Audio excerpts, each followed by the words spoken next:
আমার প্রথমবার কাশ্মীরে, রাতুলের দ্বিতীয়বার। বউকে নিয়ে আর ছেলেকে নিয়ে গেলাম। বিয়ের পর সদ্য কাশ্মীর ট্রিপ সেরে ফিরেছেন রাতুল, রূপাঞ্জনা। রিয়ানকে সঙ্গে নিয়ে তাঁদের এই কাশ্মীর সফর ঠিক কীরকম ছিল, কতটা জমজমাট হয়ে উঠল, জানালেন আমাদের, শুনে নিন। জমজমাট কেটেছে, দারুণ একদম কেটেছে। দারুণ। সকালে উঠে আগে রেডি হও, তাড়াতাড়ি উঠে পড়ো, গাড়ি ওয়েট করছে, চলো চলো রেডি হয়ে নিতে হবে, জামা কাপড় ওকে ওকে, ঠান্ডা কোথায়, সব প্যাক করলে লেটস গো। ইট আর ওয়াজ রিয়েল সবথেকে মুভিং ভালো, অন। সকালে উঠে পর্দা খুললেই ডাল লেক। ও, তো সেটা ছিল মানে সকালে ওঠার একটা অ্যাডেড মোটিভেশন।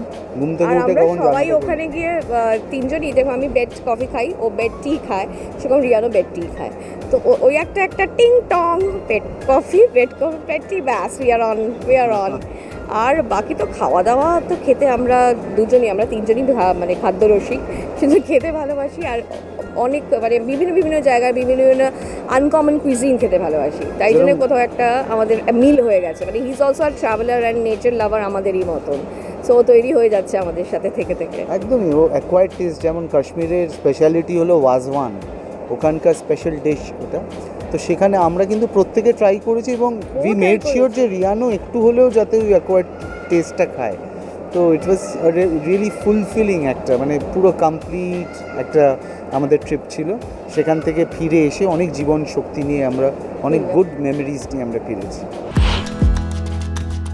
আমার প্রথমবার কাশ্মীরে, রাতুলের দ্বিতীয়বার। আমি এর আগে গেছি আমার বাবা মার সঙ্গে, যখন আমি কলেজের ফার্স্ট ইয়ারে পড়ি। কাট্টু এখন বউকে নিয়ে আর ছেলেকে নিয়ে গেলাম। কাশ্মীরে খুব স্পেশাল মানুষদের সঙ্গেই যাওয়ার জায়গা। তো আমি খুব লাকি যে আমি স্পেশাল মানুষদের সঙ্গে গেছি। দারুণ মেমোরি। ওখানকার মানুষজন এত সরল, এত ভালো মানুষ, এত সুন্দর ওখানকার তাদের আর ব্যবহার। এত খাটতে পারে সবাই। সব থেকে বড় কথা হচ্ছে যে ওরা না, আমরা দেখেছি যে অনেকটা সময় ডিট্যাচ ছিল। আমরা হিস্ট্রিতেও পড়েছি, আমরা পরে জিওগ্রাফিক্যাল কন্ডিশনসে অ্যান্ড পলিটিক্যাল ইকোনমিক কন্ডিশনসে দেখেছি কীভাবে আমরা কাশ্মীর আমাদের সামনে এসছে। সেই জায়গা থেকে বলছি যে কাশ্মীর যে সত্যি স্বর্গ, ওখানে না গেলে বোঝা যায় না। আর স্বর্গতে পৌঁছতে গেলে কিন্তু প্রচণ্ড পরিশ্রম করতে হয়।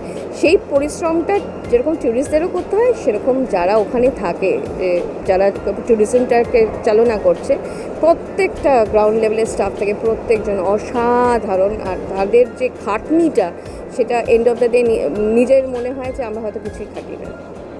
ওই খাটনিটাকে আমরা স্যালিউট করি। এবং যে tourism is a seasonal employment, হ্যাঁ, বছরের একটা কিছু সংখ্যক দিনের জন্যে তাদের সেই যারা ধরুন ঘোড়া চালায়, ওখানে ঘোড়াকে নিয়ে আসে, তারা আর উইন্টার্সে ঘোড়া যেহেতু যেতে পারে না, তাই তাদের সিজনাল এমপ্লয়মেন্ট। কাজে ওরা তার মধ্যেও হাসি খুশিভাবে যে গোটা সারা বছরের টাকা তাদেরকে পরিবারের জন্য উপার্জন করে রাখতে হচ্ছে, তারা কিন্তু কোনোভাবে সেটা বুঝতে দেয় না। শুধু তাই নয়, মানে হাসি মুখে করে সবসময়। ওদের পরিবার মানে হচ্ছে, আমি যদি বলি তাহলে পরিবারের মধ্যে ওদের নিজের পরিবার তো আছেই, মানুষের পরিবার, তাদের সাথে ওদের পোষ্যদের পরিবার তারাও আছে। তাদের জন্য মানে একে অপরের পরিপূরক বলে না, they balance that economic front to each and every family.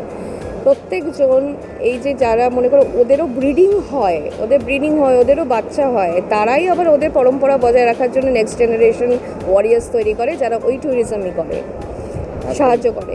সুতরাং এটা কোথাও যেন ব্যালেন্সটা ওরা খুব সুন্দরভাবে স্ট্রাইক করেছে। আর সেটা কিন্তু দেখার মতন একটা জিনিস। ওটা কি ওদের গুণ, ওটা ওদের টেরেনের গুণ, মানুষের গুণ। ওরা যেভাবে যে প্রতিকূলতার মধ্যে, আপনি ক্লাইমেটিক কন্ডিশনসের প্রতিকূলতা বলুন, আপনি টেরেনের প্রতিকূলতা বলুন, সব কিছু সেই জায়গা থেকে কিন্তু বলবো যে ওরা খুব উন্নত একটা জায়গায় আছে। সবই এক্সপ্লোর করেছি, মানে ঘোরার সাথে সাথে তার তো জিওগ্রাফিক্যাল অ্যাডভান্টেজেসগুলোকেও জানতে হয়। মানে একটা নর্দার্ন হিমালয়স, ওখানে পুরো গিয়ে রিয়াল গ্লেশিয়ার নিজের চোখে দেখছে। এইগুলো তো মানে আমরা যেগুলো পড়েছি, আর ছোটোবেলাতে আমাদের একটা দেখবে যে আমরা ছোটোবেলায় যেটা পড়তাম, সেটা সেই সময় তো অত ইউটিউব বা যেরকম এইসব অ্যাভেলেবিলিটি ছিল না, যেখানে চট করে একটা ক্লিক অফ বাটনে আমরা সেখানে পৌঁছে যেতে পারি। আমাদের কল্পনার শক্তি ছিল।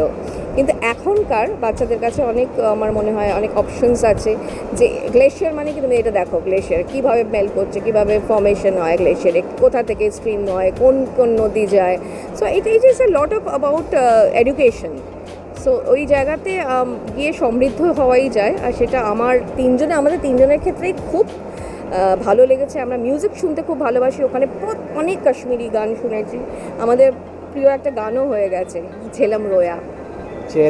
ঝেলাম ওখানকার নদী। ঝেলাম নদী তো আমাদের যিনি ড্রাইভার ছিলেন উনি আমাদের এই গানটা শুনিয়েছিলেন। খুব সুন্দর একটা গান, ওখানকারই গায়কদের গাওয়া গান, দারুণ। এবং সত্যি দারুণ একটা অভিজ্ঞতা হয়েছে আমাদের এই কাশ্মীর ট্রিপে। মানুষ হিসেবে অনেকটা অন্যভাবে যেরকম গঙ্গা নিয়ে গান গাইলে অনেক ডেপথে ঢুকে যাওয়া যায়, ঝিলেম নিয়েও গান গাইলে অনেক কিছু দেখেছে। আমরা বুদ্ধ পূর্ণিমার দিন আমরা ওখানে শঙ্করাচার্যের টেম্পেলে গেছিলাম, অনেকটা উঁচুতে শিবজির টেম্পেল। আমি ও আর রিয়ান আমরা তিনজনেই গেছিলাম, যেখানে একটা পয়েন্টের পর পায়ে হেঁটে যেতে হয়, অনেকগুলো স্টেয়ার্স। তো আমরা রিয়ানকে নিয়ে গিয়ে আমরা খুব, ইট ওয়াজ এ ওয়ান্ডারফুল, খুব ভালো দিনে ভালো জায়গায় গিয়ে এর থেকে বেশি আর কি আশা করতে পারি একটা ট্রিপ থেকে। দারুণ ছিল।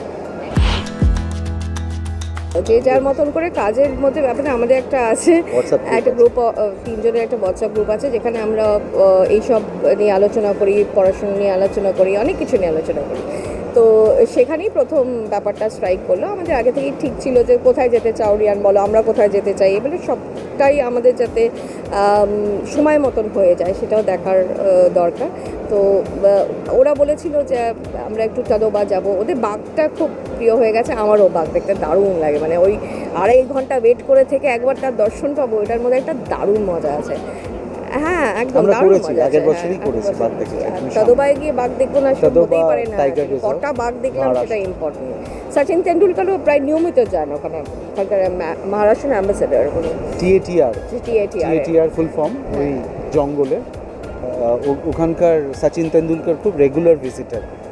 তো আমরা ঠিক করেছিলাম প্রথমে জঙ্গলে যাব, সেখান থেকে একটু পাহাড়ে চলে যাব। কিন্তু এবার এই যে ব্যবসা গরমটা পড়েছিল তার মধ্যে জঙ্গলটায় গিয়ে আমি যে ভাবছি যে হ্যাঁ কলকাতা থেকে কমই হয়তো গরম পড়তো, আমাদের মর্নিং সাফারিজই নিতাম, কিন্তু সামার ভ্যাকেশনটা তার আগেটা আমরা একটা অন্য কোথাও ঘুরে আসি, এটা আমার ডিসিশন ছিল। আমি বললাম পাহাড়ে যাই, তখন পাহাড়ের অনেক রকম পাহাড়ের অপশনস চলে এলো, সাউথ, নর্থ, ইস্ট, ওয়েস্ট সব চলে এলো। তার মধ্যে থেকে আমরা ঠিক করলাম যে না, আমরা নর্দার্ন হিমালয়াস যাব।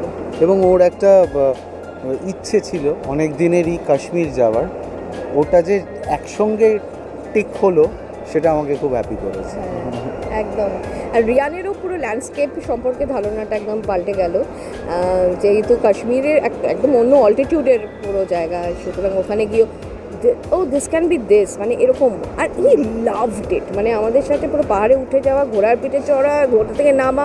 আমাকে বলছে মাম্মা তুমি এখনও কিন্তু আগে না পেছন, সেটা বুঝতে পারছো না, এগোতে হবে না পেছন হতে হবে, মানে ঘোড়া যখন ওঠে তখন এগোতে হয়, ঘোড়া যখন নামে তখন মাথার পিছোতে হয়। আর আমি ওদেরকে হুড়তে বারবার জিজ্ঞেস করতাম আচ্ছা এবার এগোবো না পেছবো, আর ও বলতো মাম্মা এখনো জানে না, মামা এখনো জানি না এগোতে হবে কি পেছতে হবে। But we enjoy. এবার ওকে জিওগ্রাফি পড়াতে খুব মজা পাবো, কারণ ওরও তো একটা ইমাজিনেশন হয়ে গেল। বাচ্চাদের বলে না যে ট্রাভেল করলে গ্রোথ হয়, ইমাজিনেশন, রিসেপশন পাওয়ার বাড়ে, এবার সেটা ওকে সাহায্য করবে।